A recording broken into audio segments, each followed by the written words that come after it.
So guys, nakita man niyo sa video nga nagpa-main character na si RC kay ga-vlog-vlog man mi sa school.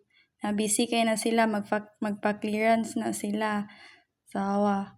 Wala ko lang mi dira guys, wala si Leonard ata dira. Kay murag naguna-una siya og pa-clearance. So, di ba? Awaki at kay si Jikjik, ang usa kay na maligyag man ni si Tip Tip.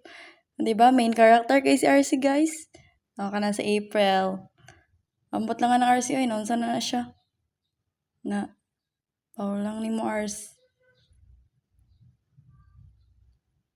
O, di ba? Napa-main character po ko dira guys. Kay, man ta, bida-bida man ta sa eskwelahan. Na, ambot lang naunsa na yang reporting ata na siya guys saka Sir Samuel Day. Nya ga-report ang lain na group. So, di ba? Minaw-minaw pa siya. Ambot lang, kakiat lang now. Awa, di ba? Gubot kay sila guys.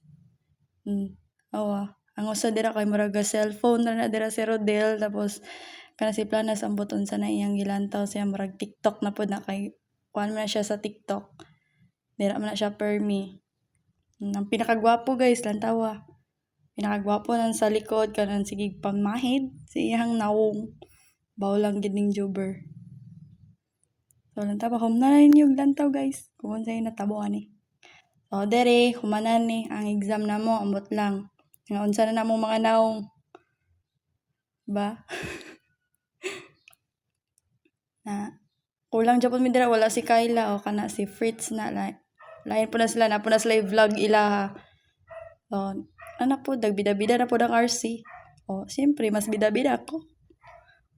O di ba? O kana na si Peromingan ang wala diri di ay kay si Sabilo og si Kyla. Pero na sila sa first video.